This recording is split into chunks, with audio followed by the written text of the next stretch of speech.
was annoying if you had cards you couldn't have on your phone. All right, we'll 3 out when you get a winner.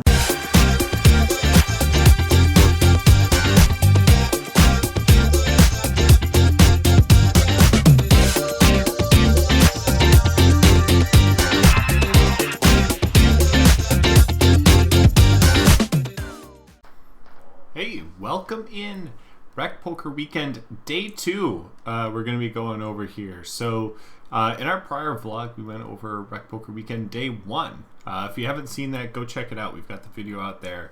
It was a fun watch. But with the results that we had from Day 1, we chopped the first tournament, which put us off to a great start for the series. Essentially made sure we were going to be positive for the weekend. But we're also running a Rec.Poker Player of the Series event, which it's got a little bit extra juice to it. It's for bragging rights and, you know, a small prize to go with it, but bragging rights, really. It's something I would love to get. We're currently in second place. Rob, the night before, took second in the mystery bounty. It was a bigger field, and therefore it gave him more points than we got for chopping the earlier tournament. Plus, he had a better result in the first tournament that we played. So we're trying to catch up. But the points are, you know, super dynamic. Like, the door is open for us to take this event. We just need a good result in either the morning or the evening tournament. So for Rec.Poker Weekend Day 2, the opening event is a 150, just kind of like a double stack type of thing. And then the evening event is a 150 double green chip bounty. So 150 buy-in. If you knock someone out, you get $50 for a bounty. But points are the same for each one of those. So what we're looking for is we need a run in one of these two tournaments. Hopefully Rob doesn't do as well as he did previously, and hopefully no one else in our little like group doing this competition goes on a run, because someone could win the first tournament and then all of a sudden like they're right there with Rob and I, and potentially probably even like knocking me into a third. So that's what we're going for here. We would love to get a good run in this first tournament. So let's get right into the action. Let's see how we do for Rec.Poker Weekend Day number 2. All right, about to start first tournament of Day 2. We've got a big day ahead of us. We're second in Player of the Series. We're chasing behind Rob. The good news is that we had a bad finish yesterday, so we can have 2 good finishes today. But what we need to do is beat this guy. So I have 2 questions for you. One, what is your strategy when you're second place on the leaderboard with 2 tournaments to go? Just win, baby. Okay, and then 2, how much are you going to regret chopping? I will not. Yesterday. I will when not. you come up 5 points short today, and you know you could have just won yesterday and sealed it up. How much do you regret not chopping yesterday, where you could have got more points, but you got second? Why would I have gotten more points? You said chops were like split. Yeah, you would have got split between first and second points. See, you changed the rules too much.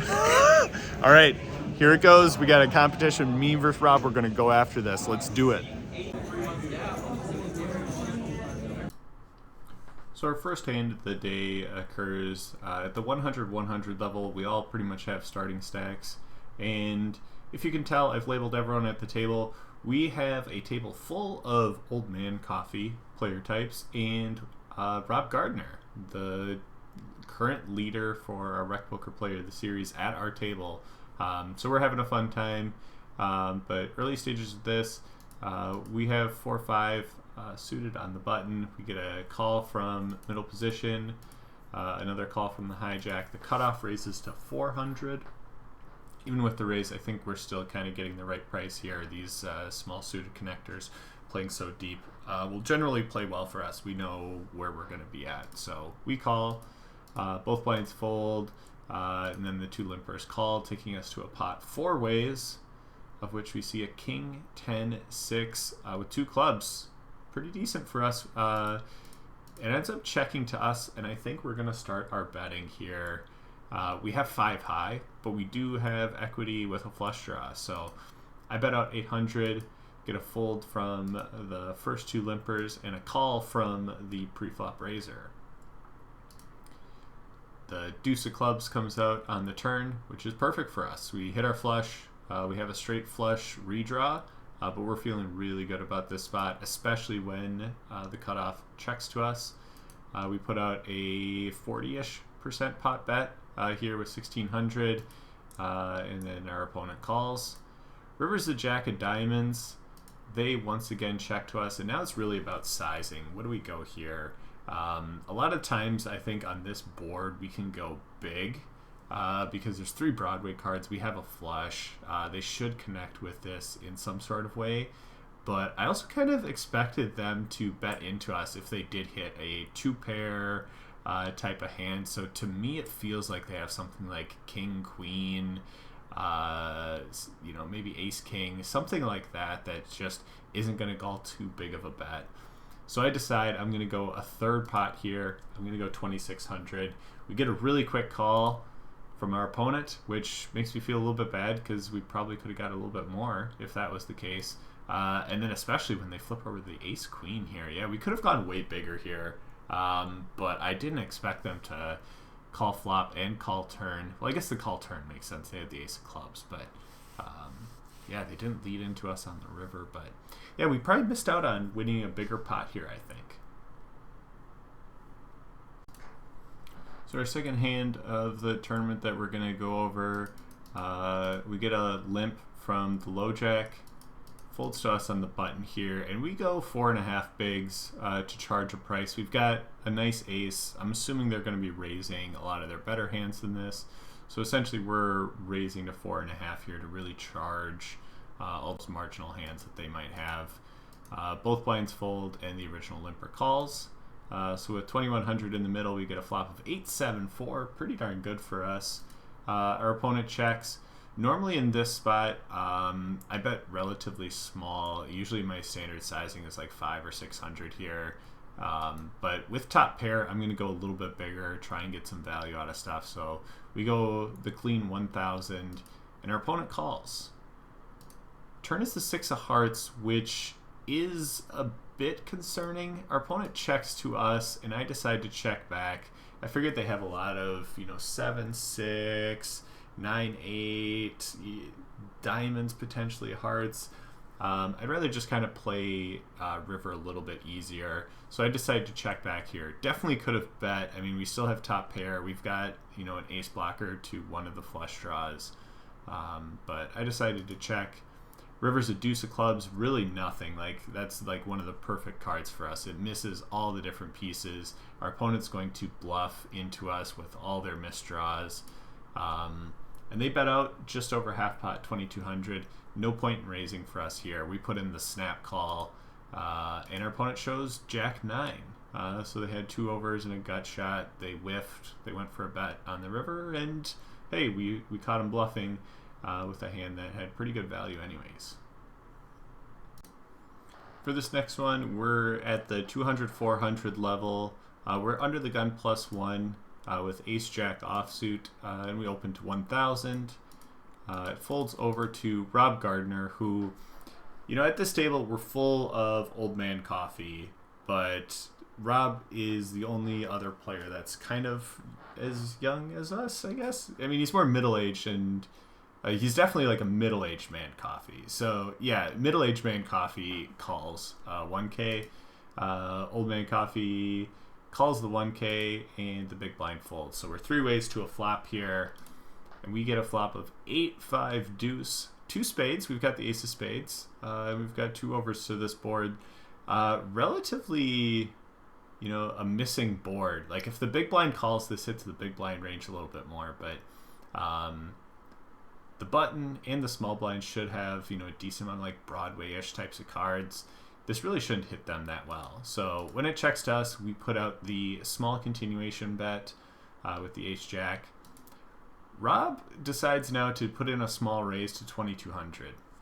And lucky for me, I watched Rob play at the final table of, yesterday's tournament. I saw him get second. He played really well.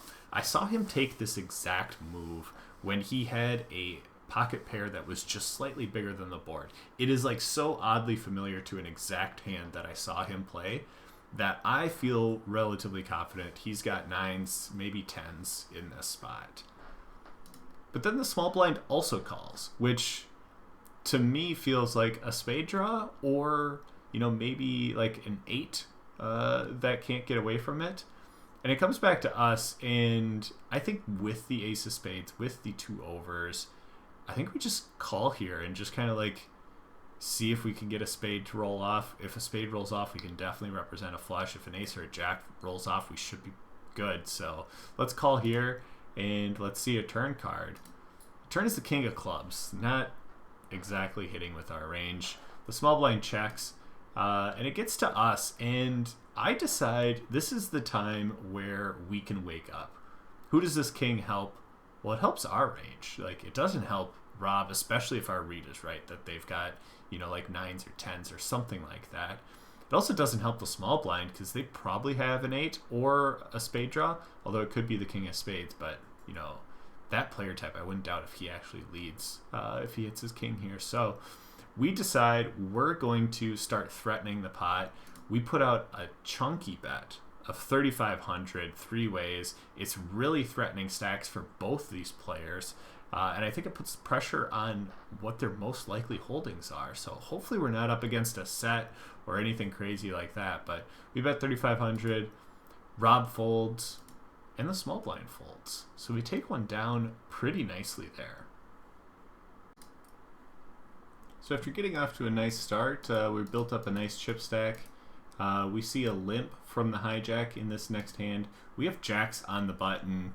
Gonna go 4x here. I definitely could go 4.5, maybe even 5x, but 4x seems pretty good. Small blind calls off of a short stack. Big blind folds, and we go to a flop. Well, hijack also calls, obviously. If they limp, they're going to be calling. We go to a flop of queen 7-5.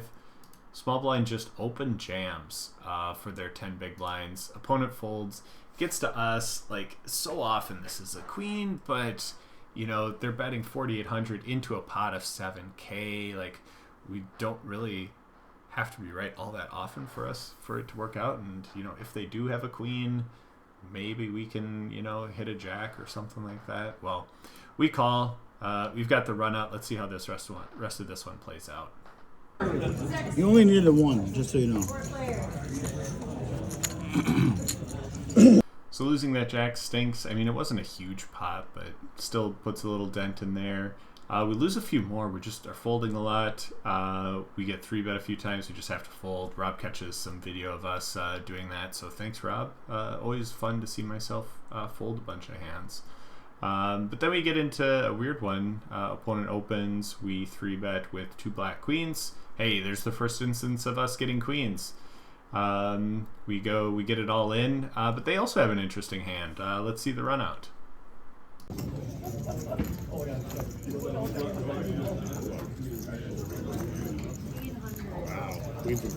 I like black better, just so you know. Me too. Black cards. All right, chop it up. You know what they say, Jim? Everyone loves a chop pot. Thanks, Jim. Everyone does love a chop pot, don't they? We lose a few more. We're getting close to the end of a re-entry, or close to the first break. We've sunk a little bit below starting stack now after all the hands we've played. And then we get into a spot. We have the same person that opened the queens versus us now opens again. We've got pocket 7s. We decide to shove all in for our remaining 17,000, and we get a quick call, which isn't good news. But let's see the run up. Maybe it's not as bad as we think.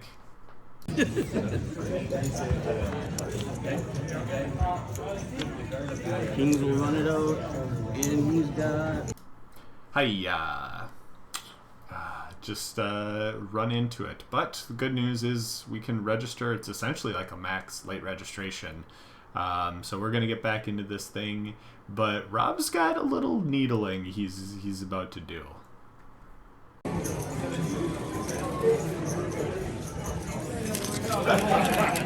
right.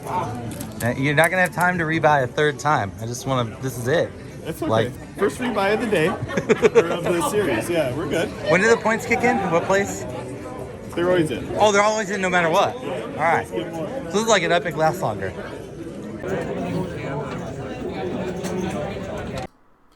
So after rebuying, we actually run pretty well. The next key hand, though, happens a few levels later. We've actually chipped up to about 50k. We get this hand where middle position calls at the 800, 1600 level, folds to us on the button, and we raise it up to 6,000. Again, you've kind of seen me take these lines before. It folds, the big blind calls, and the original limper folds now. So we're heads up. We have the button versus the big blind, but they have a stronger range than normal just because of that limp and then raise action. But starts off with the big blind. They check to us, and we go with our small bet size. I kind of talked about this earlier, but like this is kind of like my common approach. Like I've got ace queen, I've got 2 overs. I'm just gonna like take a small stab here. You know, if they have king 10 of hearts, don't they just fold? So that's the kind of stuff we want to kind of just clean up some equity. If we win this pot now, we're just totally fine with it. So our opponent does not fold. They call the 4,000. The turn is now the 8 of diamonds. They check to us. I think there's definitely merit in us just checking back here. We've got 2 overs. We've got the ace of clubs that we could potentially turn into a bluff on the river if a club comes out. However, I don't check. I decide I'm going to take another stab. I'm going to bet 10,000 here, hope they fold. Really shouldn't help their range all that much. So hopefully if we just bet here, we're going to take it down. And our opponent calls. It's really unfortunate for us. River is the deuce of diamonds. It brings in backdoor diamonds. And our opponent checks to us again. And feels like we probably should wave the white flag here. They generally are going to have stuff that beats us. But I don't know.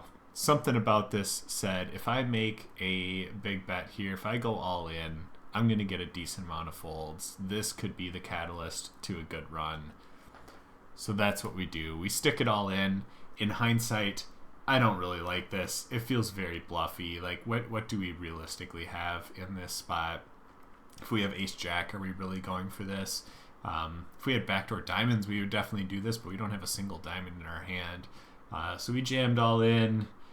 Opponent thought about it, and then flicked in their cards with a fold, and we take that down. That was a huge one for us to kind of sneak away with a bluff here.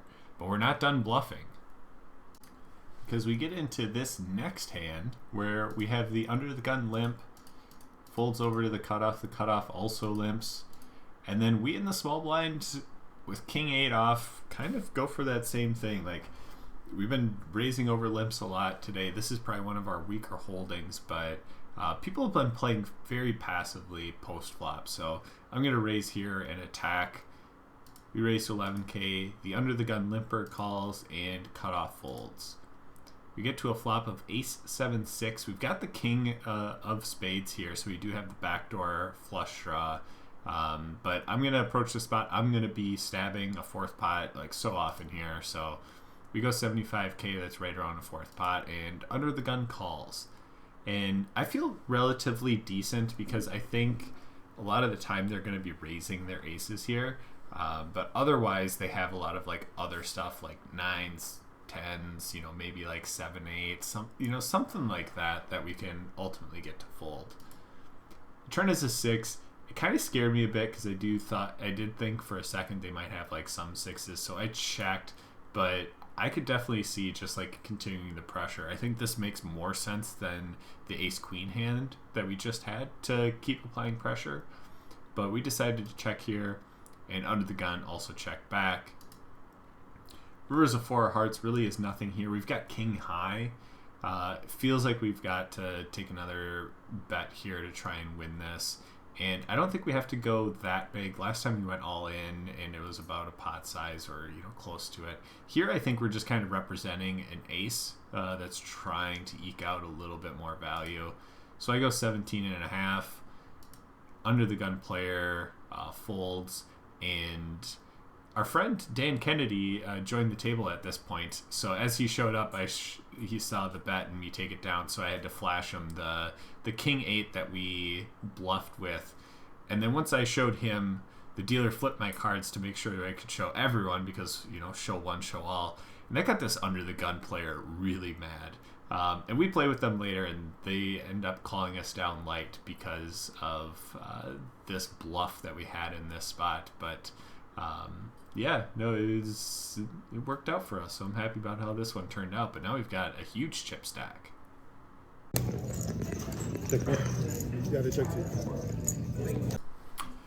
So we've run up a good stack after the first break and after the first rebuy that we had. But we're getting close to the second break, and I've been up to some mischief, if you will. I made a gag gift for Jim based off some of our Twitter interactions with Phil. I wanted to get him this gift. I wanted to give it to him in front of people. I got the tournament director, John Barrows, involved with this, so he was going to give him the gift. I also have been rounding up the Wrecking Crew members and was like, hey, got this joke for Jim at the end of the second, or at the start of the second break, we're all going to get together and we're going to give him this gift. And then I needed Jim to also be there, so I went to Jim and I was like, hey, Jim, got this idea. How about we take a group picture at the second break? And he loved it. He went and started talking about it to everyone. He was like, hey, everyone, get together. We want you here. So he brought all these people together to go and see him get this gag gift, which was hilarious. He got a crowd for his own joke, but it was a hilarious time. Here's the video of us giving him the gift. Plus, we did take a group picture afterwards. But I love this moment. This made my weekend, seeing Jim crack up like this. So it was fun. Let's see. All right, we're here. Rec.Poker Weekend at Running Aces.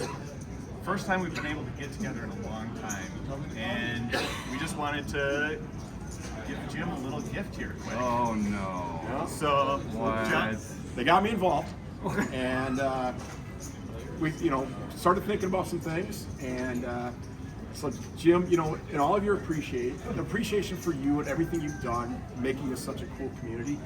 We know sometimes there's just, detractors for what you do. So we thought we'd come up with a nice gift for you. Could help you with some of those things. So, we got poker strategies. This is Phil put this together. Phil is 167,031st on poker's all-time money list. So that's for you. That's to learn. All right. And then we got volume 2. Volume 2. Bad beat stories. These are bad beat stories from somebody who was an MSPT champion. Look at that. You never hear them. And then, of course, we got a primetime workout. Just in case, you ever got to work out any of those things. For everybody here from part of the crew, there you go. Thank you, John. Thanks, guys. That's good. And thank you, Phil, for being an inspiration for all of us.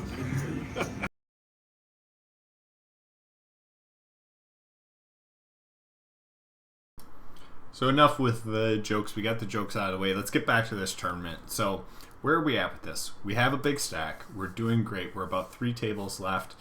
Good news, Rob Gardner has been eliminated. Always want my friends to do well, but I'm competing for player of the series, so him being eliminated is great. What does that mean for us? Well, with his finish, if we want to eclipse him and get above him in the standings, we need to get to at least 12th, which seems fine by me. We have a good stack right now. The top 12 will get paid today, so it's pretty much right in there. Like, that's pretty much our goal. Like, get paid. Let's see what we can do. So we come back. We're playing final 3 tables. We get into this hand where we have a short stack go all in. We call. We've got queens again. Let's see how this one runs out. Kings. Of course, they've got kings and we've got queens. But it was a small one. No big deal. But I'm keeping track. So far we've chopped with queens and we've lost. So not a good start for our pocket queens. But then we have a really interesting hand. Again, our goal is to get to top 12. We're playing final 2 tables. There's about 17 people left.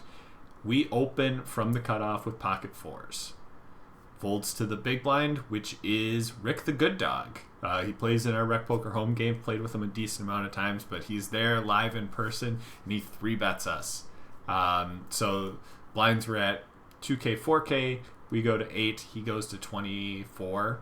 So 3x, we have about 160 behind, almost 200, I think, actually. So I think we've got about the right price to set mine. Like, with 4s, with Rick's range, like, I know exactly where I'm at with this. But we decide to call. The flop comes out Queen 4-3. Just, oh, beautiful. We get a 4. Now how do we get the rest? Well, Rick jams all in on us. So easy decision for us. But let's go to the run out. This was a huge hand for us. Damn it.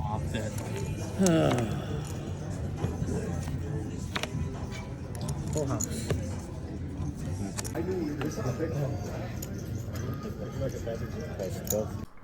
So we're approaching the money bubble.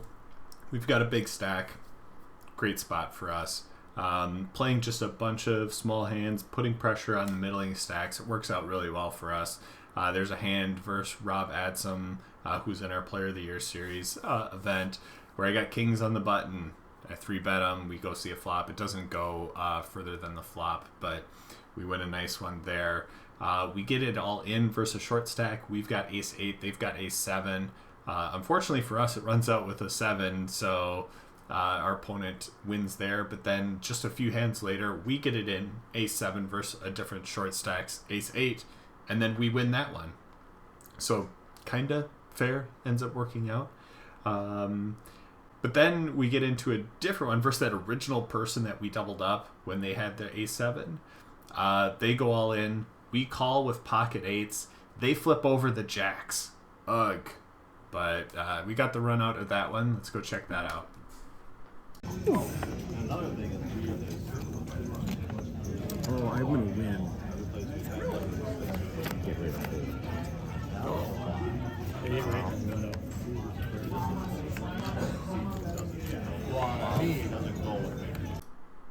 So we got lucky versus them, but they originally got lucky versus us. I don't know if our ace-7 when we won earlier counteracted that, but I don't know. Our 20% hit, we hit an 8.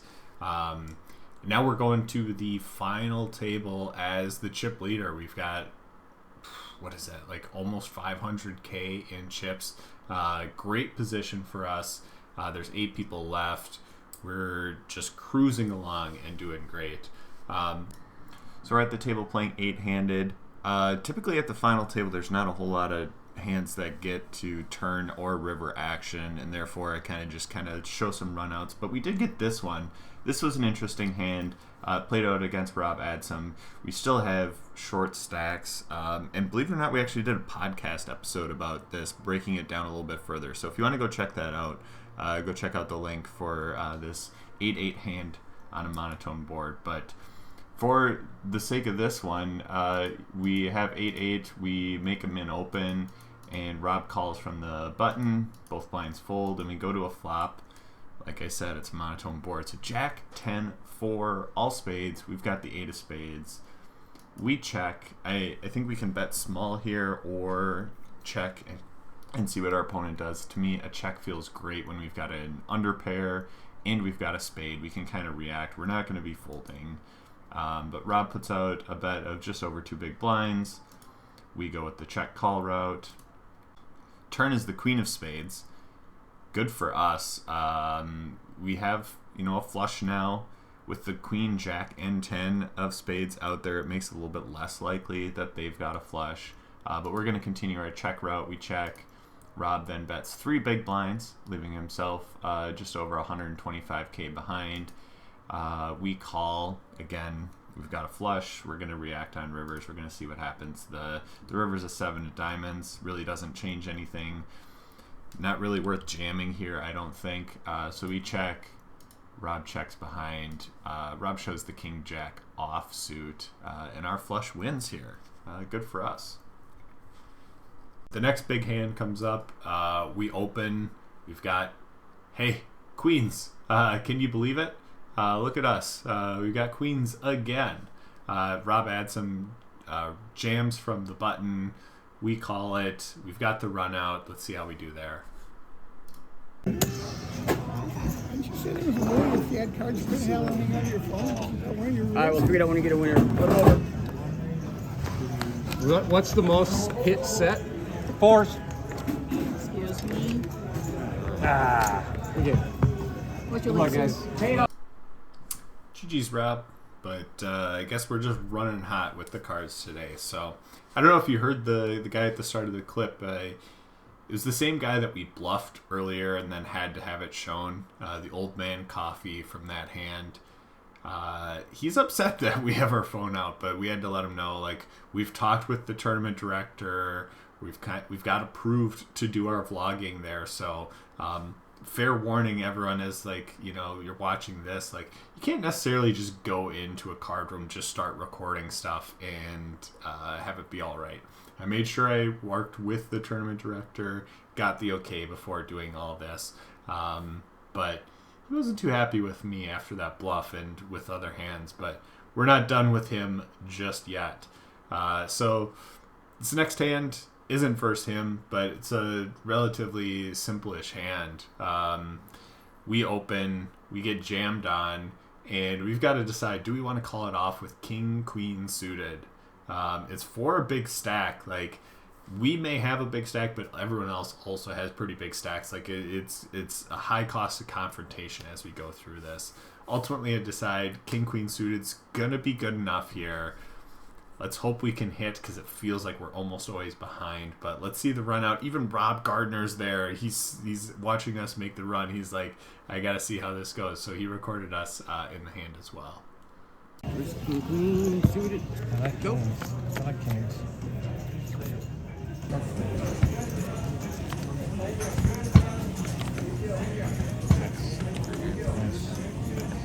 Good game, sir. What can I say? The queens are hot today. There's a bunch of other hands too that we had from the very first table where queen, like, it was always a queen high flop. Obviously, we've gotten queens 3 times now. We've won one, we've chopped one, we've lost one. But yeah, no, the queens definitely saved me there. So that gave us a nice chip stack. We kind of play a bunch of hands. There's a lot of stuff going on. But this next one occurs where we're four-handed. We've made our way to the final four-handed. And who's in the hand but Mr. Old Man Coffee that we've annoyed throughout this day. They're sick of our young gun BS that we have going on. But this one feels like it kind of just played itself out. So four-handed, they're the first act, the cutoff. They open to like a decently big size, but we look down, we've got queen jack. A queen. Seems decent. Plus, I mean, it's queen jack. Like, we should be calling this. So we call. Flop comes queen high. Of course it does. We check to our opponent because they were the aggressor. They bet out 100K.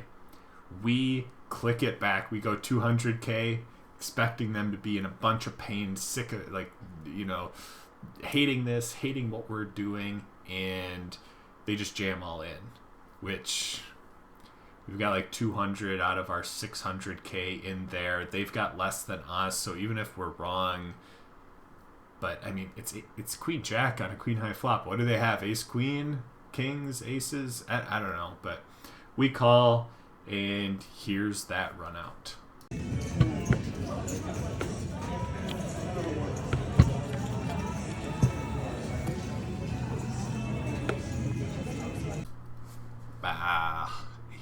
Kings, really? Four-handed at the final table, and our opponent gets kings. We call from the big blind. We flop top pair, and we just run into it.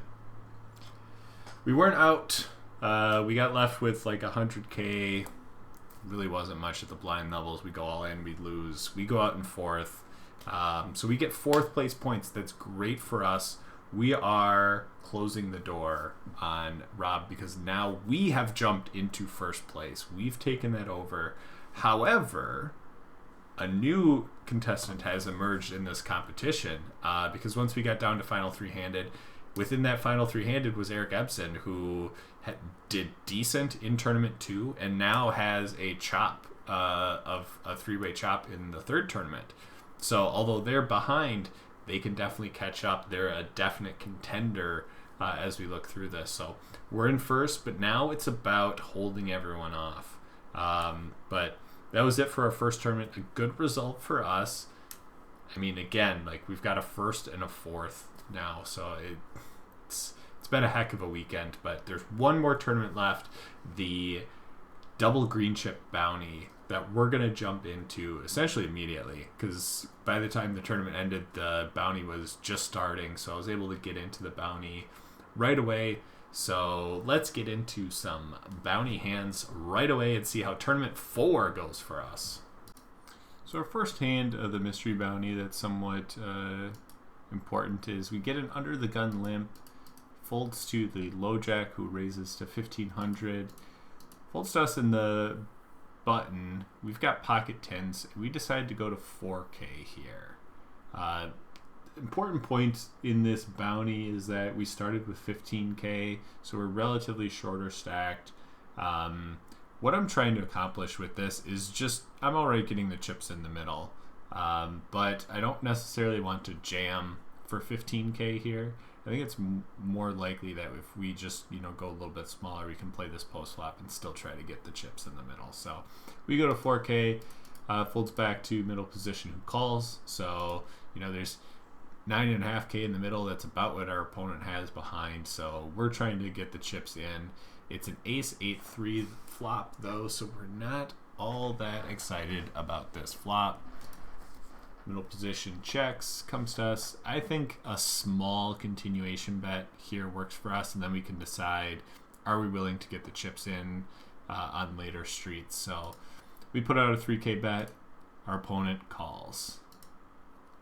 Turn is another ace, so less likely that they have an ace. But as soon as the ace comes out, our opponent mutters, why do I feel like I'm just going to run into aces here? And then just jams all in immediately. And it throws me for a loop. Like, I really don't know how to react to this. Like, why say that and then jam all in? But also, like, he said, why do I think I'm going to run into aces here? So the only way that we could potentially have aces in his mind is if he doesn't have an ace. So I guess we're good here. I mean, I think I call either way without the speech. I mean, it's 6K into 15, so we don't have to be right all that often. You know, maybe they have something else, but also it's like, what do they have here that they're just going to snap jam all in? Well, we call. Turns out they've got 9-8 suited, and we've got the run out here. Let's see how this one plays out. Listen.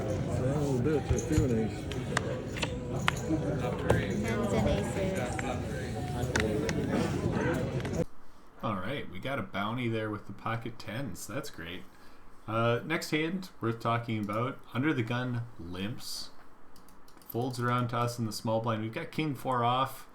We raised the king 8 in the prior tournament. I mean, versus under the gun limp, I guess I'm just gonna call here and see a flop. Big blind checks, and we go to a flop, and it's a good one. 7-4-4, 2 hearts. We've even got the king of hearts. We check. Big blind checks. Under the gun also checks. Turn is the queen of hearts. I feel like it's less likely that they've got a heart draw here, but I think they have a lot of queens potentially in their range. I'm not going to check here anymore. I'm going to start the betting. I do have backdoor, or like, you know, the potential of hitting backdoor hearts to even improve my hand, but trip 4s should be pretty good. So we bet out 800. Big blind folds. Under the gun calls. River's a 5 of clubs. Now it's all about, like, what size do we go here? And in my mind, I think we can go big. When they check flop and call turn, we're either up against something like the ace of hearts and nothing else, or they hit a queen. And if it's ace of hearts, nothing else, we're probably not going to get called no matter what we bet. But if we bet against a queen, they're probably calling almost everything. So I decided to go 3/4 pot here. I go 2,500. Our opponent quickly calls, and after we table the king 4, they just I think we would their say hand. So a good one for us here with the king 4, and we're gonna move on with an even bigger chip stack. So you'll never believe it, but for the next hand, we get dealt pocket queens again. This time it folds under the gun +1, makes a min open at the 600, 1200 level. Folds to us in the hijack. We 3-bet small to 5,500. They're close to being all in. We're kind of just trying to like get them to stick those last bits of chips in. But if we jam, we don't give them any sort of fold equity. So we're gonna go with a small 3-bet here and call it off. But it folds over to Chris Jones, and he's thinking about it. And I'm just thinking in my head, Chris, like, you're in this player of the series with us, but you haven't had the results.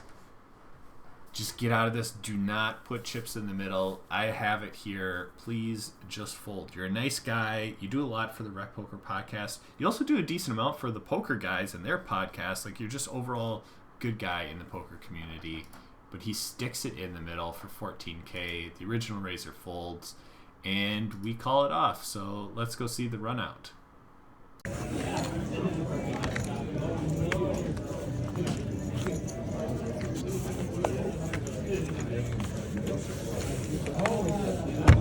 dare you?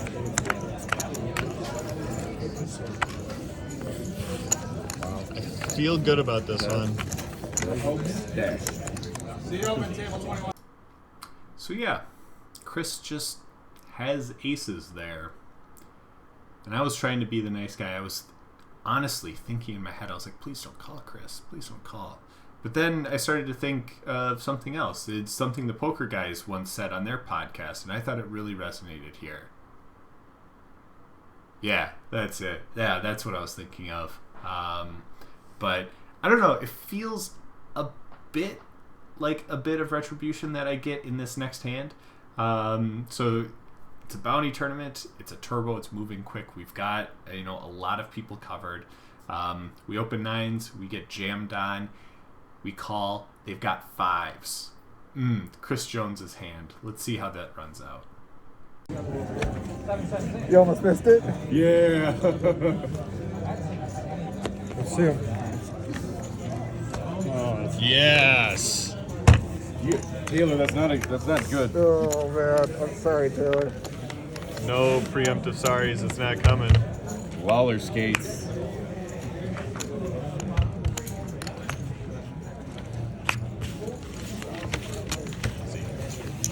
Dolly Parton versus Dolly Parton. It feels better. You could hear Chris in the background too. They're apologizing to me, telling me 5s are gonna come. Nah, dude, easy. We scooped that bounty, but then huge hand for us. We're still in the early stages. About half the field's gone, but it's a turbo. Stuff is going quick. We get into this hand. There's an under the gun open, a 3-bet, a 4-bet all in, and it gets to us. And what do we have? Oh, of course we have pocket queens. The 4-better in this hand acted really quick and has us covered. So we could be at trouble here. But when they acted quick, to me, that felt not so much like aces and kings, but a lot like ace-king. So I had to think about it because, how often do you see 4-bets and how often are those not nutted? But we decided to call it off. We're in a huge hand here. This is going to be massive. We're either going to chip up massively here and be able to go after bounties, or we're going to be out and really have to sweat this Player of the Year series. But it's a coin flip. We've got a slight edge versus the ace-king. Let's see how it goes. Loading. All right, blinds are up now. 501,000.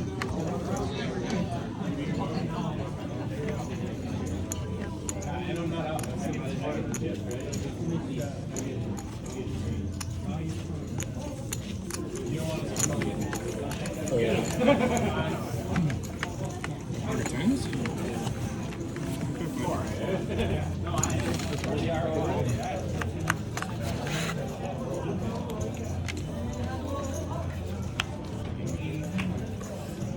Good game.